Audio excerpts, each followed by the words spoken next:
நிலையான புகழுக்குரிய தூய்மை மிகு நற்கருணைக்கு எல்லா காலமும் ஆராதனையும் புகழும் ஆட்சியும் உண்டாக கடவது.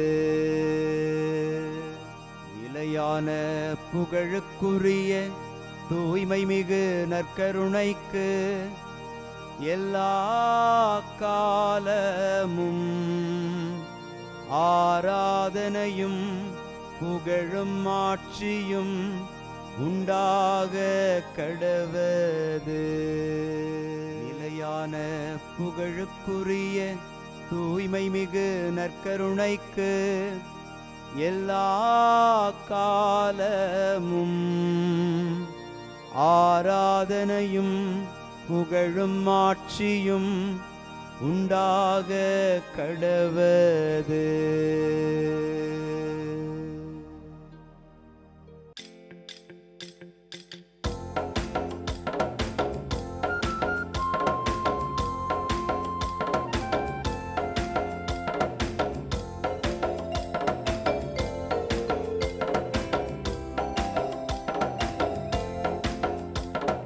அரியணையில் வீற்றிருப்பவரே, உமக்கே ஆராதனை.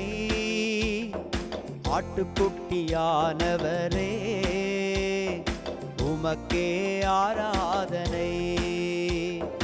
அரியணையில் வீற்றிருப்பவரே, உமக்கே ஆராதனை. ஆட்டுக்குட்டியானவரே, உமக்கே ஆராதனை. ஆண்டவருக்குள் பிரியமான சகோதர சகோதரிகளே, இன்று மார்ச் மாதம் 21 வெள்ளிக்கிழமை. இதோ வருகிறான் கனவின் மன்னன், வாருங்கள் அவனை கொண்டு போடுவோம் என்று நாம் தொடக்க நூலில் யோசேப்பின் வாழ்க்கையில் நடந்த ஒரு துன்பகரமான நிகழ்வை இன்று நினைவுகூர அழைக்கப்படும் இந்த நல்ல நாளில் நம்முடைய வாழ்க்கையையும் கடவுள் மாற்றி போடுவார் என்று யோசேப்பு சாட்சியாக நிற்கிறார். இந்த யோசேப்பை நம் கண்முன் வைத்து ஆண்டவருடைய அடைக்கலத்தில் எந்நாளும் வாழ்கிற பிள்ளைகள் ஒரு நாளும் அவமானப்படுவதில்லை என்பதை உணர்ந்து ஆண்டவரை துதித்து பாடுவோம். ஆண்டவர் செய்த வியத்தகு செயல்களை நினைவு கூறுங்கள். ஆண்டவர் செய்த வியத்தகு செயல்களை நினைவு கூறுங்கள். இன்று திருப்பாடல் 105 நமக்கு அருளப்பட்டிருக்கிறது. ஆண்டவர் செய்த வியத்தகு செயல்களை நினைவு கூறுங்கள். யோசேப்பினுடைய வாழ்க்கையில் அவர் பல்வேறு துன்பங்களை கடந்து சென்றாலும் இறுதியில் அவர் உயர்த்தப்பட்ட அடையாளமாயிருந்தார். அதே போல கடவுள் நமக்கும் பல்வேறு துன்பங்கள் துயரங்கள் வழியாக ஒரு உயர்வை கொடுக்க காத்திருக்கிறார். இந்த தெய்வத்தினுடைய வியத்தகு செயல்களை நினைவு கூர்ந்து அவரை பாடி துதிப்போம். ஆண்டவர் செய்த வியத்தகு செயல்களை நினைவு கூறுங்கள். ஆண்டவர் செய்த வியத்தகு செயல்களை நினைவு கூறுங்கள். திருப்பாடலின் வரிகள் நமக்கு உரைக்கிறது. நாட்டில் அவர் பஞ்சம் வரும்படி செய்தார், உணவெனும் ஊன்றுகோலை முறித்து விட்டார், அவர்களுக்கு முன் ஒருவரை அனுப்பி வைத்தார், யோசேப்பு என்பவர் அடிமையாக விற்கப்பட்டார் என்கிற இந்த வார்த்தைகள் கடவுளே யோசேப்பை தன்னுடைய இனத்திற்கு ஒரு முன் அடையாளமாக, அந்த முன் நிற்கிற ஒரு நல்ல விடுதலையின் மைந்தனாக அனுப்பி வைத்தார். இதோ நம்மையும் கடவுள் ஏதோ ஒரு திட்டத்தோடு அனுப்பியிருக்கிறார்.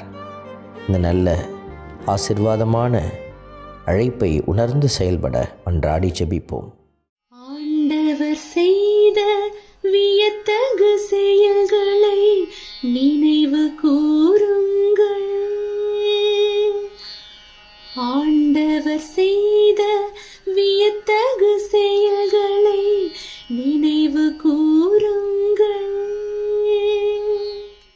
ஆண்டவரை நம்பியிருந்த மனிதர்களுக்கு அவர் உண்மையானவர் என்பதை ஆண்டவர் உணர்த்துகிறார்.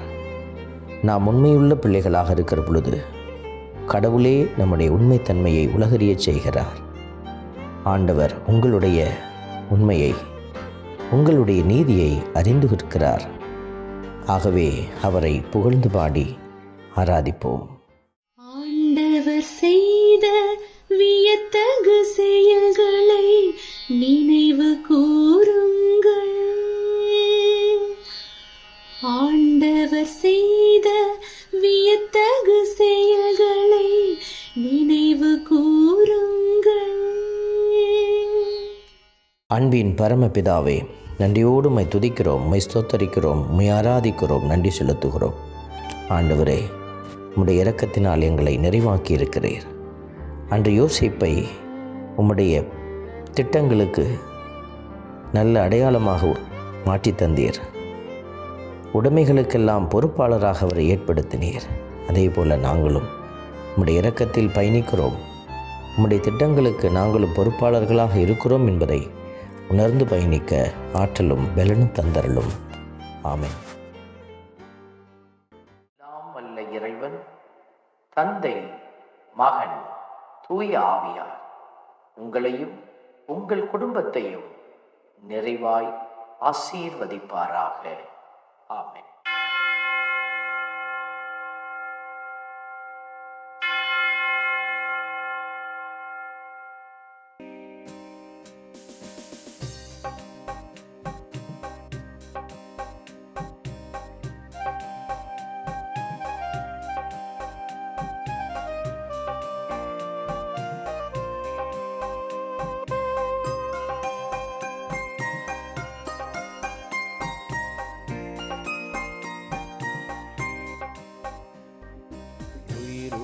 தெய்வமே ஆராதனை, உன்னத தெய்வமே ஆராதனை, உயிருள்ள தெய்வமே ஆராதனை, உன்னத தெய்வமே ஆராதனை, காண்பவரே காப்பவரே ஆராதனை, காண்பவரே காப்பவரே ஆராதனை, என்னை படைத்தவரே மீட்டவரே ஆராதனை, என்னை படைத்தவரே மீட்டவரே ஆராதனை, உம்மை அன்பு செய்கின்றேன், உம்மை நம்பி வாழ்கின்றேன், ஆராதனை ஆராதனை என்றும் உமக்கே.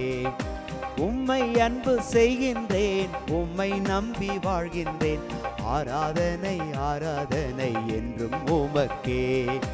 உயிருள்ள தெய்வமே ஆராதனை, உன்னத தெய்வமே ஆராதனை.